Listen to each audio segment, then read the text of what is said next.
This is the video overview for Kit 1 Theme C from the Real Spelling Toolkit. This is an interesting theme because it brings up a topic that I know kids struggle with, and as an adult I didn't really have a way to explain. The theme centers around when suffixes force doubling. This is the first theme of another theme in the Real Spelling Toolkit. This theme only deals with monosyllables. To begin with, the big ideas of this theme are that adding a suffix that begins with a vowel letter can force the consonant letter before it to double. Sometimes the last consonant letter before the suffix doesn't double. You can see the examples here, and starting an investigation with kids just with locating some examples when it does double, when it doesn't double, and leading them to try to determine some reasons why would be an interesting way to begin this work. This theme will teach the importance of recognizing a vowel suffix. We've done some work with that before, but there are times when kids think certain letters together create a suffix when in actuality there's two suffixes there or something. So going back to and giving them time to practice with vowels is always a good idea. This theme also teaches the pattern for when and when not to double a consonant letter before a suffix. Thankfully there is a pattern. And how to use a flowchart, which Melvin created for checking the spelling of a word with its suffix. And flowcharts are an attribute of this framework and philosophy because it really integrates the information for kids with motor memory work. Before getting started, you might want to review a few things with your students. First of all is simple base word structure. Being able to isolate suffixes and of course prefixes from base words is important, as well as the vowel letters and the order of those vowels. There is a resource in the kit that you could use. You can see it here called Finding the Base Word, which just gives kids some practice. Then when you move into the main theme, it's important to put this in a light that lets kids get excited about this work and know that it's very interesting and entertaining. One way to begin is as quoted below. I am going to show you the pattern which helps you to know whether you double the last consonant letter of a word when you add a suffix to it. Following that, just helping kids sort through suffixes and taking words that have suffixes and determining those which have vowels and those which don't, and therefore are consonant suffixes. Being able to categorize and collect those is important. And then stepping away from there and explaining again how exciting a vowel suffix is, because it sometimes can make things happen to words, whereas consonant suffixes are often a little bit bland and boring. These categories right here are very fascinating, I think, for the younger grades to be able to collect them. The original sort of worksheet up at the top there that's within the theme, this worksheet could also be used for this work. I've also typed in several vowel suffixes. These are on the server that Melvin indicated that you could begin to collect as sort of a poster, and as kids come across other vowel suffixes, adding them to the poster. You can see on the right there those apparent vowel suffixes.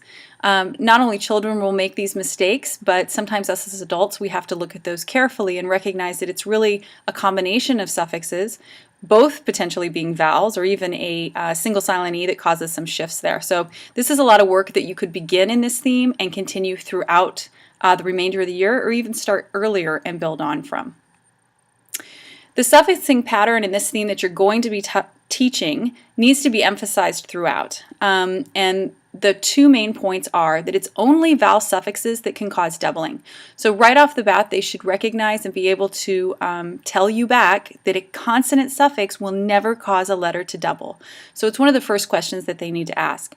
And secondly, a suffix can only affect the last letter of the word you're suffixing to. This is something that I don't immediately recognize as having an effect, but when I do look at some kids' work, I see that they are willy-nilly doubling or willy-nilly making changes to letters in the base word. They're not focusing on that last letter. So these are two good rules to continue to emphasize.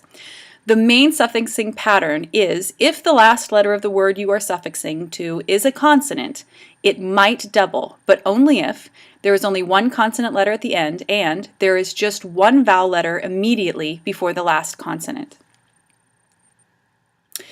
One of the first things to do, of course, is to check for these patterns. And a demonstration you might do with students are to list several base words here, pretending you're going to add a vowel suffix to them, and recognize whether or not there is a single consonant letter at the end of the base. That's the first demonstration. The second would be checking for just one vowel letter following the last consonant. Again, this is the kind of work that for small children can be done over several days, and for older students it might just be one part of the work that you do within a day. Important to note though. Then moving on, helping kids not just memorize these rules, but also be able to sort of internalize them. We have a flow chart here, which is really, really useful.